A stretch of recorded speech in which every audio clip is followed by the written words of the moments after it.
भुवनेश्वर आंचलिक पाणीपाग केन्द्र सूचना अनुसार आगामी 3 ରୁ 4 दिन पर्यंत राज्य में प्रबल वर्षा होवार संभावना रही।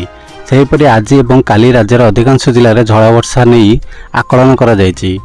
आज बालेश्वर, भद्रक, जाजपुर, कटक, केन्द्रापड़ा, जगतसिंहपुर, केन्दुझर, पुरी, खोर्धा, नयगढ़, गंजाम, गजपति, मयूरभंज, अनुगुल, ढेंकानाल, बौद्ध, कंधमाल, मालकानगिरी, कोरापुट और रायगड़ार बिजुली सह झड़ वर्षार संभावना रही।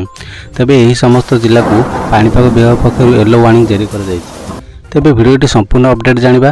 तेबे ता पूर्व भिडियोटी को लाइक कर चैनल टी सब्सक्राइब कर दियंतु एवं पाखे थिबा बेल आइकन पर क्लिक कर दियंतु। तेबे अन्यपटे लघुचाप को नहीं पाणीपाग विभाग गतकाली एक बड़ अपडेट देइतिला। सेप्टेम्बर 29 तारिख बंगोपसागर एक घूर्णिबल सृष्टि हो बोली पाणीपाग विभाग पक्षर पूर्वानुमान करा जायछि। फल 24 घंटा मध्य पूर्व उत्तर अंडमान सागर और ता पार्श्ववर्ती पूर्व केन्द्रीय बंगोपसागर अंचल एक लघुचाप क्षेत्र सृष्टि होब। भुवनेश्वर आंचलिक पाणीपाग केन्द्र पक्षर गतकाली एने सूचना दी जाइतिला।